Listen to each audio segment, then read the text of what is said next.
नमस्ते बच्चों, सुप्रभात। मैं मेवाड़ा मनोज दीपदर्शन विद्या संकुल से हिंदी विषयाध्यापक। आज हम पढ़ेंगे हिंदी व्याकरण। जैसा कि हमने बताया कि हम हिंदी व्याकरण पढ़ेंगे, तो हिंदी व्याकरण में हमारा शीर्षक है निबंध लेखन। तो निबंध लिखने का एक तरीका होता है। उस तरीके से यदि हम निबंध को लिखें तो हम अच्छे अंक प्राप्त कर सकते हैं।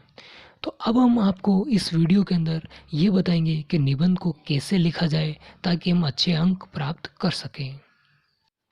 हमारा शीर्षक है निबंध लेखन, जिसे हम अंग्रेजी में ऐसे राइटिंग भी कहते हैं। तो अब हम चलते हैं हमारे शीर्षक निबंध लेखन की ओर।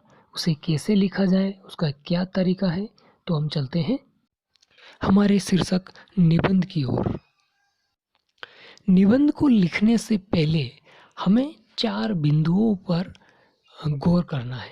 अब ये चारों बिंदु कौन कौन से हैं वो आपके सामने दिए हुए हैं। निबंध कहते किसे हैं, सबसे पहले आपको ये जानना अति आवश्यक है कि निबंध कहते किसे हैं। दूसरा, निबंध के प्रकार कौन कौन से होते हैं। फिर तीसरा, अच्छा निबंध कैसे लिखें। और चौथा बिंदु है उदाहरण स्वरूप निबंध। अर्थात इन 4 बिंदुओं का ज्ञान हमें या जानकारी हमें प्राप्त होनी चाहिए, या यदि हमें ये चारों बिंदुओं की जानकारी है तो हम निबंध को अच्छे से लिख सकते हैं। और यदि ये चारों बिंदुओं की जानकारी हमें नहीं पता तो हमारा निबंध अच्छा नहीं माना जा सकता। इसलिए हमें इन चारों बिंदुओं को पहले समझना होगा ताकि हमारा निबंध जो है वो अच्छे से लिख सकें हम। तो अब हम समझेंगे हमारे चारों बिंदुओं को। तो हमारा सबसे पहला बिंदु है निबंध कहते किसे हैं। हमारा पहला बिंदु है निबंध कहते किसे हैं। तो निबंध शब्द 2 शब्दों से मिलकर के बना है। आपको ध्यान रखना है कि निबंध जो है वो 2 शब्दों से मिलकर के बना है। और दोनों शब्द कौन कौन से हैं? नी प्लस बंध। नी प्लस बंध, ये 2 शब्द है। इन 2 शब्दों के मिलने से निबंध शब्द का निर्माण हुआ है।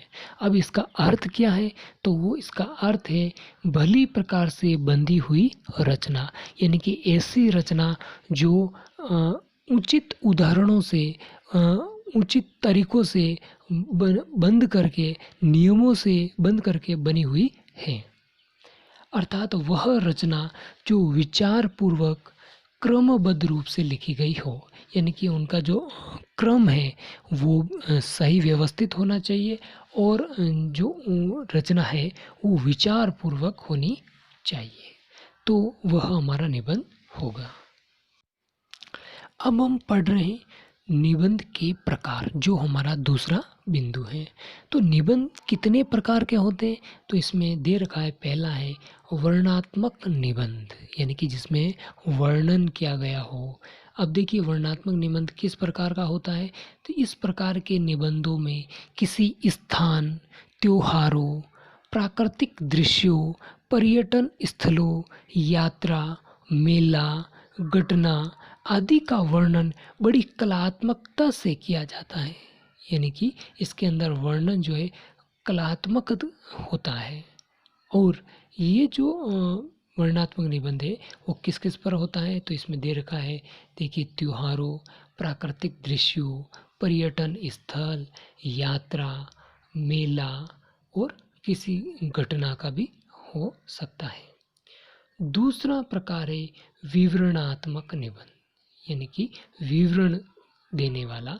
अर्थात इस प्रकार के निबंधों में किसी विशेष घटना, कोई विशेष घटना हुई हो, संस्मरण, कोई हमारा संस्मरण हो, या काल्पनिक घटनाओं आदि का वर्णन किया जाता है।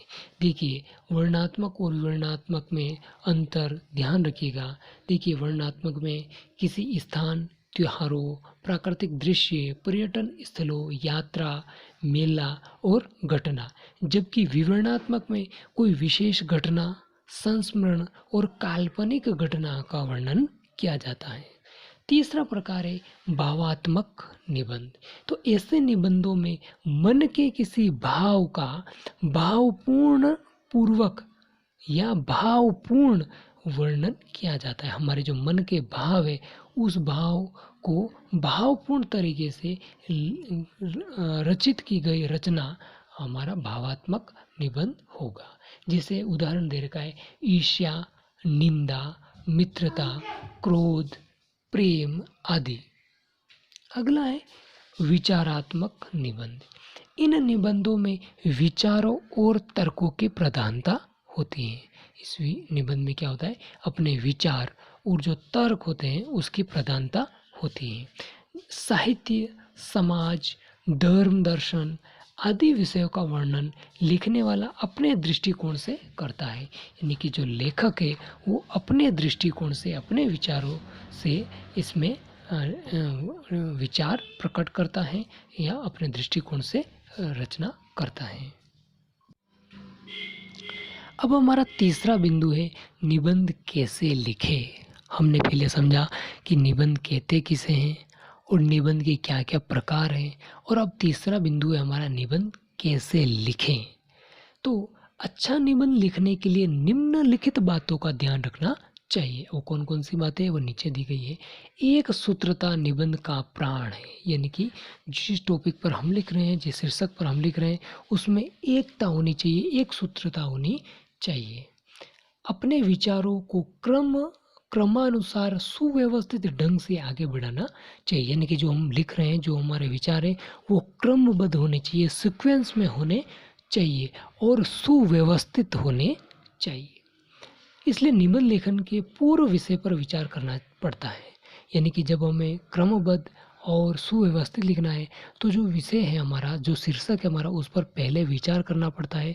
हमें रूपरेखा तैयार करनी होती है कि हमें किस प्रकार से लिखना है।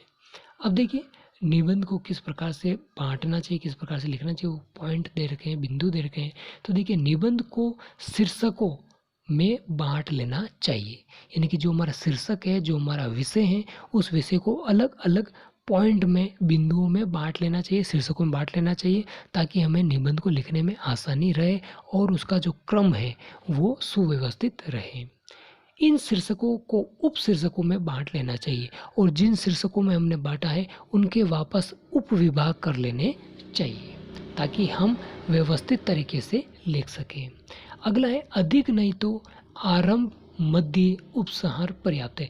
यानी कि हमारे पास यदि उप विभाग नहीं या मुख्य भाग नहीं है, हमारे पास उसके पॉइंट्स नहीं है, शीर्षक नहीं है, तो हमें क्या करना है, ज़्यादा नहीं तो कम से कम हमें 3 बिंदुओं में बनाने हैं।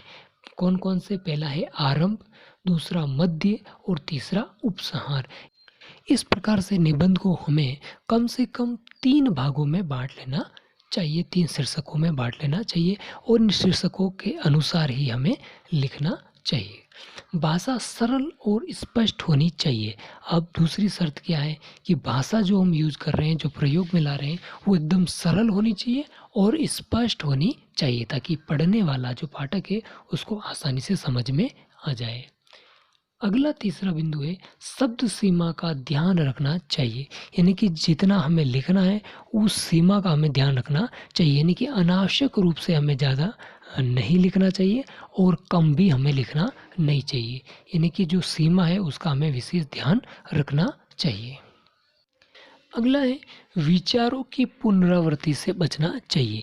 यानी कि जो हमारे विचार है वो बार बार उसमें नहीं आने चाहिए, क्योंकि बार बार आने से उसका जो निबंध, जो पढ़ने वाला है, जो पाठक है, उसको वह अच्छा नहीं लगेगा और वह निबंध अच्छा नहीं माना जाता है। इसलिए हमें पुनरावृत्ति से बचना चाहिए। लिखने के बाद उसे पढ़िए, उसमें आवश्यक सुधार कीजिए। यानी कि जब हमारा निबंध पूरा हो जाता है तो उसे एक बार पढ़ लेना चाहिए और उसमें अगर त्रुटि रह गई है तो उसे सुधार लेना चाहिए। भाषा संबंधी त्रुटियां दूर कीजिए और व्याकरणिक दृष्टि से जो त्रुटियां हैं, जो कमियां रह गई है, उसे हमें दूर कर लेना चाहिए। अगला है वर्तनी शुद्ध होनी चाहिए। यानी कि जो हमारी लिखावट है वो एकदम साफ सुथरी और शुद्ध होनी चाहिए, उसमें किसी भी प्रकार की गलती नहीं होनी चाहिए। अगला है विराम चिन्हों का उचित प्रयोग किया जाना चाहिए। यानी कि जो हमारे विराम चिन्ह हैं, अल्प विराम, पूर्ण विराम, अर्ध विराम, ये जो चिन्हों का हम जब प्रयोग करते हैं तो उनका उचित स्थान पर प्रयोग होना चाहिए। कोई उपयुक्त कथन याद हो तो उसे यथास्थान जोड़ लीजिए। यानी कि हमारे पास यदि कोई कथन है जो किसी महापुरुष द्वारा की गई है, कहा गया हो, या लोकोक्ति हो, मुहावरा हो, तो उसका उचित स्थान पर यानी यथा स्थान पर हमें प्रयोग करना चाहिए। अब हमारा चौथा बिंदु, निबंध उदाहरण। हम उदाहरण के तौर पर हम देखेंगे और समझेंगे कि हम निबंध कैसे लिखेंगे। तो देखिए, सबसे पहला हमने यहाँ पर एक शीर्षक लिया है काला धन। अब काला धन पर हमें निबंध लिखना है, तो उसको हम किस प्रकार से लिखेंगे। तो देखिए, निबंध का आरंभ जो है, शुरुआत जो है, वो सशक्त होनी चाहिए और प्रभावशाली होनी चाहिए। आरंभ में विषय का अर्थ किसी उक्ति अथवा कविता की पंक्ति का प्रयोग करना चाहिए। यानी कि कोई उक्ति हो या कोई कविता की पंक्ति हो तो उसका प्रयोग करके हमें करना चाहिए। यहाँ पर कालाधन विषय का अर्थ स्पष्ट करते हुए विषय के महत्व को स्पष्ट किया जा सकता है। अब देखिए, आप हम निबंध प्रारंभ कर रहे हैं और देखिए, पहला हमारा बिंदु है प्रस्तावना। अब कालाधन वह धन है जिसे सरकारी टैक्स की अदायगी से बचने के लिए अत्यंत गुप्त और गोपनीय बनाकर रखा जाता है। यानी कि जो सरकार को जो हमें कर देना है, टैक्स देना है, उसे हमें गोपनीय तरीके से बचा करके रखना, वह जो रखा जाता है उसे हम काला धन कहते हैं। इस धन को कहीं भी लिखित रूप से उजागर नहीं किया जाता है, कहीं पर भी इसका ब्यौरा नहीं होता है, इसे सरकार से गुप्त रखा जाता है, इसे हम काला धन कहेंगे। अब देखिए, निबंध उदाहरण के अंतर्गत हमारा पहला बिंदु प्रस्तावना हो गया। अब देखिए, दूसरा बिंदु हमारा है मुख्य भाग। यानी कि विषय से संबंधित हर मुद्दे को विस्तार पूर्वक स्पष्ट करना पड़ेगा और विषय से संबंधित गुण अवगुण का भी वर्णन करें। यानी कि उसका गुण क्या है, अवगुण उसका वर्णन करना है। निबंध के बीच बीच में महान व्यक्तियों के कथनों, सूक्तियों आदि का प्रयोग भी करना चाहिए। अब देखिए, मुख्य भाग के अंदर देख रहे हैं काला धन जमा क्यों और कैसे किया जाता है, ये इसका उपभाग है। तो देखिए, धार्मिक संस्थाओं को, शिक्षण संस्थाओं आदि को दिए जाने वाले चंदे के रूप में, सट्टेबाजी, क्रिकेट इत्यादि खेलों में। तीसरा है शेयर बाजार की नकली कंपनियों द्वारा, और सोना चांदी, हीरे जवाहरातों, बहुमूल्य पत्रों, भूमि, मकान, व्यापारिक परिसंपत्तियों आदि के रूप में काला धन जमा किया जाता है। अब अगला बिंदु देखिए, काला धन का इस्तेमाल लोग किस लिए करते हैं। जो काला धन जमा करते हैं उसका उपयोग किस लिए करते हैं।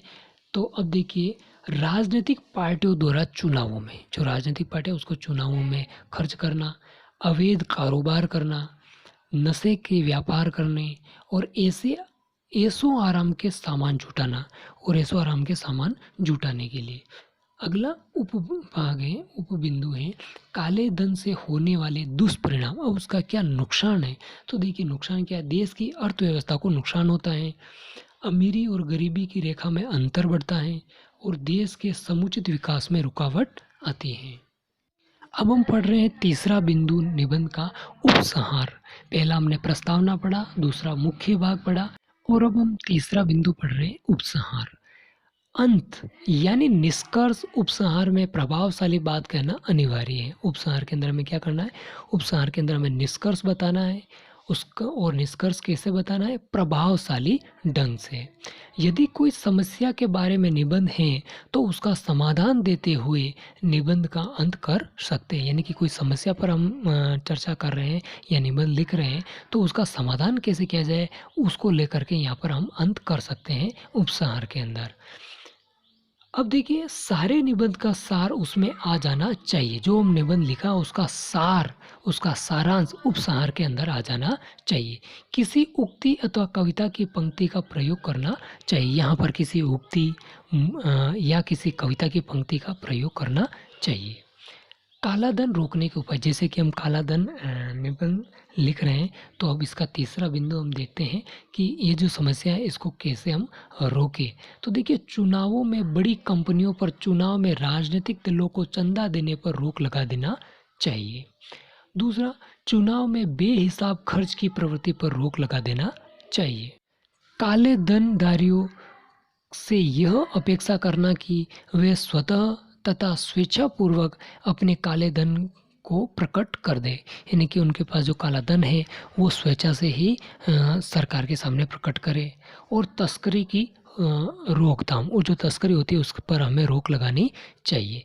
तो ये हुई हमारे निबंध लिखने का तरीका और उसके भाग या शीर्षक के हमें उस विषय पर कैसे उसको अलग अलग भागों में बांटकर लिखें। तो अब आप समझ गए होंगे कि निबंध को कैसे लिखना है, और यदि आप जिस तरीके से समझाया हमने उस तरीके से यदि आप लिखते हो तो अच्छे अंक आने की संभावना रहती है। तो अब मैं उम्मीद करता हूँ कि आपने इस वीडियो को अच्छे से सुना और समझा होगा और इसका आप पालन करेंगे।